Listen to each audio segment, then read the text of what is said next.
The rotational RDL to press is a really great full body landmine move that now forces us to learn how to transfer forces from the lower body into the upper. So it's going to be a great one for the core, but it's also a really good one. If you want to start doing some power training, I find this one can be a really, really safe, easy way to start training with a little bit of speed. So let's talk about your setup here. You're going to get into what we might call a staggered RDL position. So if you've done this with other equipment, we just want to make sure that the back foot is not too far behind. If you do that, it's going to kind of pull your weight back. We want to have most of our weight in the front foot and just light in that back toe. So I always say you can almost just step out from the back heel, and that's going to put you in a good spot. The other piece here is going to be where you grab the landmine. As you start doing and learning this exercise, best to begin with no weight because it actually gives you a little bit more of this landmine end to transfer your hands. But otherwise, we want to put our hand pretty much right at the end of the landmine.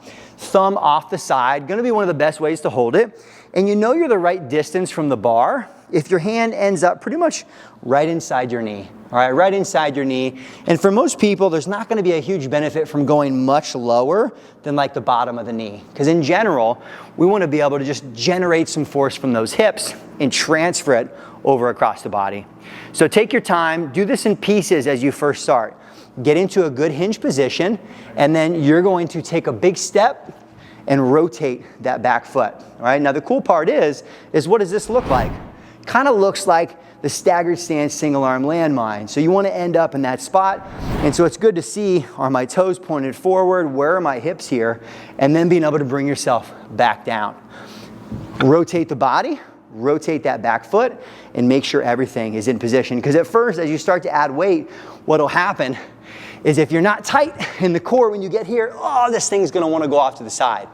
But as you get more comfortable with this, what starts as a hand-to-hand transfer can kind of become almost letting go of the bar, all right? This takes time to get used to, but it's really gonna allow you to train a little bit of power from the hips and having to catch and engage the rest of the core. So rotational RDL to press, one of my favorite power movements. Give it a try.